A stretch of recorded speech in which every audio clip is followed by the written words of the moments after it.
यह बात हमारे आपके मन में घर करे, कहीं कोई छोटा सा अपराध हमसे तो नहीं हो रहा। अगर हो रहा है तो चिंता करने की बात नहीं है, आज से ही साधो।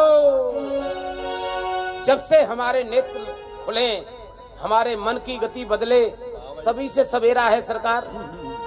संत भगवान कभी कभी बताते हैं ना कि देखो साहब 50 साल की उम्र हो गई थी, उसके बाद हम जो है मुंडन करा लिए, साधु हो गए।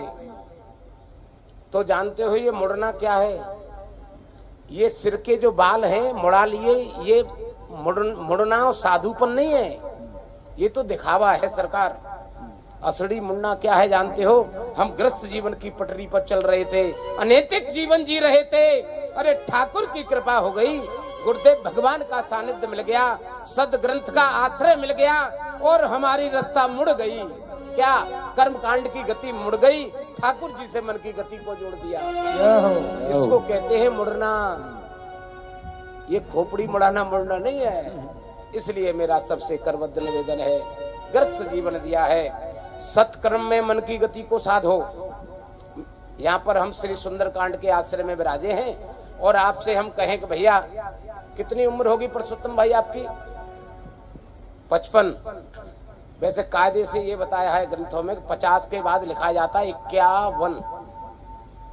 50 की उम्र हो जाए, फिर जैसे ही 51 में प्रवेश हम करें तो हमारा मन वन की ओर गमन करे। वन में नहीं जाना है, बेहड़ में नहीं रहना है, घर में रहो प्यारे, लेकिन घर को वन मान के रहो।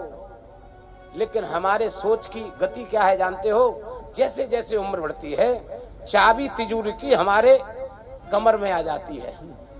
हमारे भाऊ बेटा हमसे पूछ पूछ कर व्यवहार करें। बाजार भी जाएं तो बाबूजी जरा 1000 रुपए देना ना। बुढ़ापे में कभी कद्र नहीं होगी आपकी, बुढ़ापा ठीक नहीं होगा। कैसे होगा? एक ही साधन है, 50 के बाद छोड़ने का नियम बनाओ। और पकड़ना किसको है? पीछे जो विराजे हैं। हम प्रतिदिन गौधाम ठाकुर की कृपा से जाते हैं और गौधाम में केवल एक ही मन की गति हमारी रहती है कि ग्रस्त जीवन जब राघव सरकार ने दिया है उसको हमको आनंद बनाना है। तो हे गौमा, हमारे मन की गति ऐसी साधना कि अब आपको छोड़कर हम कहीं ना जाएं। परिवारों में देखा होगा, प्रातः प्रातः हमारे घर में दादी माँ जी पहली रोटी जब स्नान करके बनाती थी तो गौ माँ की निकलती थी। विडम्बना है, आज विचार करने योग्य बात है, घर में यह नियम बदलता जा रहा है।